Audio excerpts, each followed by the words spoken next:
इनके चाहने वालों ने इन्हें गॉड मदर कह के बुलाया। दहशत इतनी कि बड़े से बड़ा आदमी इनका नाम सुनते ही कांप उठता था। बात हो रही है संटोख बेन जडेजा की, जिन्होंने जुर्म की दुनिया में ईंट से ईंट बजा दी थी। संटोख बेन का जन्म 1949 में गुजरात के पोरबंदर के कुटियाना तहसील के कंसाबाद गांव में हुआ। उनका बचपन बहुत साधारण था, सिर्फ तीसरी कक्षा तक उनकी पढ़ाई हुई। संटोख बेन एक प्यार से बात करने वाली और शर्मीले मिजाज की औरत थी। वो मिसाल बनी लोगों के लिए जब उन्होंने अपने पति की मौत के बाद अपने चारों बच्चों को पाला। लेकिन इसके साथ साथ वो 102 गुंडों की सरदार भी थी। जिस शहर में गांधी जी ने जन्म लिया था, उसी शहर की गॉड मदर थी संटोख बेन। उनके राज में शहर की नालियों में पानी नहीं खून बहता था। लेकिन सवाल यह होता है कि आखिर वो ऐसी कैसे बनी। संटोख बेन एक बहुत साधारण सी औरत थी। उनके पति सरमन मुंजा जडेजा पोरबंदर में ही मौजूद एक मिल में काम करते थे। इस साधारण से परिवार की कहानी बदलना तब शुरू होती है जब एक दिन इस मिल के मजदूर हड़ताल कर देते हैं।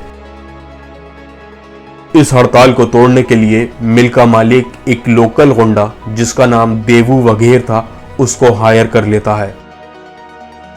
और जब देवू वघेर इस हड़ताल को खत्म करने की कोशिश करता है तो सरमन जडेजा एक दिन गुस्से में आके उसको मार डालते हैं। संटोख बेन इस समय भी घर के कामकाज और अपने चारों बच्चों को संभालती थी। अब सरमन जडेजा जुर्म की दुनिया में घुस जाते हैं। लेकिन दिसंबर 1986 में काला केशव गैंग द्वारा एक दिन सरमन जडेजा को गोलियों से भूनकर मार दिया जाता है। यहां से संटोख बेन, जो अब तक एज ए हाउसवाइफ काम करती थी, अब उनकी जिंदगी में बदलाव आना शुरू होता है। उनकी आंखों में बहुत गुस्सा था और उन्हें अब अपनी पति की मौत का बदला लेना था। संटोख बेन अब अपने पति के गैंग के लोगों को दोबारा इकट्ठा करना शुरू करती हैं और देखते ही देखते संटोख बेन का खौफ लोगों में बढ़ना शुरू हो जाता है। बदले की आग में जल रही संटोख बेन अपने गैंग की मदद से 14 के 14 लोगों को मरवा देती हैं, जिन पे उन्हें अपने पति के कत्ल का शक था। तस्करी, वसूली या फिर फिरौती, हर काम संटोख बेन के एक इशारे पे होता था। इसके साथ साथ पोरबंदर में होने वाला कंस्ट्रक्शन या फिर ट्रांसपोर्ट, हर चीज पर संटोख बेन का शिकंजा कसा हुआ था। अब उनकी पकड़ इतनी अच्छी थी कि 1979 में उन्हें एक पॉलिटिकल पार्टी जिसका नाम जनता दल था, एक प्रत्याशी के रूप में विधानसभा के चुनाव में खड़ा करती है, जिसे वो जीत जाती हैं।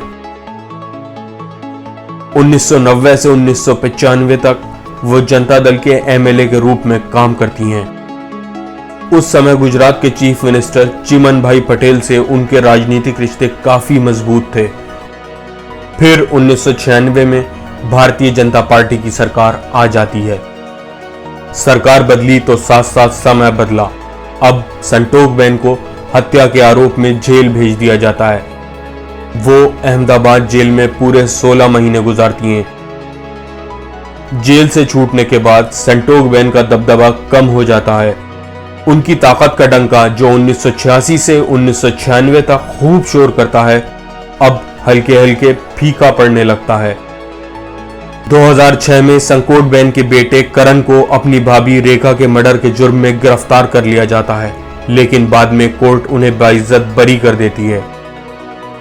फिर 31 मार्च 2011 में हार्ट अटैक की वजह से गुजरात के पोरबंदर में संटोख बेन जडेजा की मृत्यु हो जाती है।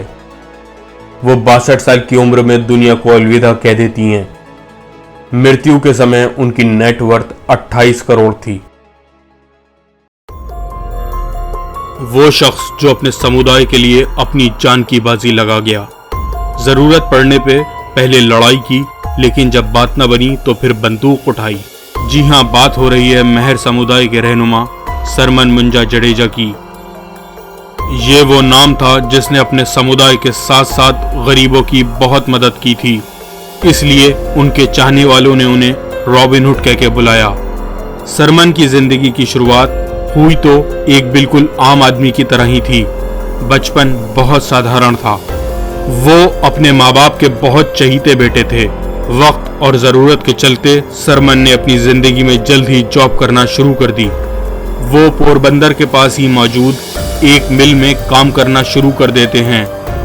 घर वालों के कहने पे संटोक बेन से उनकी शादी करा दी जाती है। सरमन जडेजा और संटोक बेन के यहाँ 4 लड़कों ने जन्म लिया, कंडाल, करण, काना और भोजा जडेजा। ये परिवार एक साधारण और आम परिवार की तरह ही हंसी खुशी अपनी जिंदगी गुजार रहा था। लेकिन अब परेशानी उनके दरवाजे पे दस्तक देती है। सरमन जिस मिल में काम करते थे उसका नाम था महाराणा मिल। मिल का मालिक एक बहुत बुरा आदमी था और आए दिन अपने वर्कर्स को सताता था। उसने अपने मजदूरों की जिंदगी को नर्क बना रखा था। एक दिन ये वर्कर्स अपने मालिक से परेशान आके हड़ताल कर देते हैं। इन वर्कर्स की हड़ताल में सरमन मुंजा जडेजा सबसे आगे थे, लेकिन मिल का मालिक भी इतनी आसानी से नहीं मानता। इस हड़ताल को तोड़ने के लिए वो एक लोकल गुंडा जिसका नाम देवू वगेर था उसको हायर करता है। उसको लगा कि इन वर्कर्स को डरा और धमका के इस हड़ताल को खत्म किया जा सकता है, लेकिन ऐसा नहीं होता, बल्कि कुछ ऐसा होता है जो किसी ने सोचा भी नहीं था। मिल मालिक की इस हरकत की वजह से सरमन जडेजा को गुस्सा आ जाता है और बात सुलझने की जगह और बिगड़ जाती है। मामले की गर्मा गर्मी में आके सरमन जडेजा देवू वगेर को मार डालते हैं। बस फिर क्या था, इसी दिन से सरमन जडेजा की पोरबंदर की हर गली में चर्चा होने लगती है और इस तरह एक नए डॉन का जन्म होता है। पेशे से सरमन जडेजा भले ही अब गैंगस्टर बन गए हों, लेकिन गरीबों के लिए वो एक मसीहा थे, खासकर मिल मजदूरों के लिए, जिसमें ज्यादातर उनके समुदाय के लोग ही काम करते थे। देखते ही देखते उनकी पोरबंदर और आसपास के इलाके में तूती बोलने लगती है। अब सरमन जडेजा जुर्म की दुनिया का एक नया और ताकतवर नाम बन जाता है। लेकिन समय फिर एक बार पलटी मारता है। सरमन जडेजा जो अभी बुराई के रास्ते पे थे, वो उस समय चल रहे पांडुरंग शास्त्री के स्वाध्याय मूवमेंट से बहुत प्रभावित होते हैं और उससे जुड़ जाते हैं, जिसके चलते 1986 में वो अपना मन बदल लेते हैं और जुर्म की इस दुनिया को अलविदा कह देते हैं। लेकिन ये धंधा ऐसा था जिसमें आने का रास्ता तो था, लेकिन लौट के जाने का नहीं। पोरबंदर का एक दूसरा गैंग जिसका नाम काला केशव गैंग था और जिसका सरगना खुद काला केशव ही था, वो अब भी सरमन का पीछा नहीं छोड़ता है। और फिर वो दिन आता है जो इस जडेजा परिवार के लिए सब कुछ बदल देता है। दिसंबर 1986 में काला केशव गैंग द्वारा सरमन जडेजा को गोली चलाकर मार दिया जाता है। सरमन जडेजा की मौत के बाद उनकी बीवी संटोक बेन जडेजा जुर्म की दुनिया में अपना कदम रखती हैं और अपने पति के कातिलों को मरवा देती हैं। सरमन जडेजा ने चाहे जुर्म की दुनिया में कितने भी बुरे कारनामे अंजाम दिए हों, लेकिन अपने समुदाय मेहर समुदाय के लिए वो एक मसीहा था, मसीहा है और मसीहा रहेगा।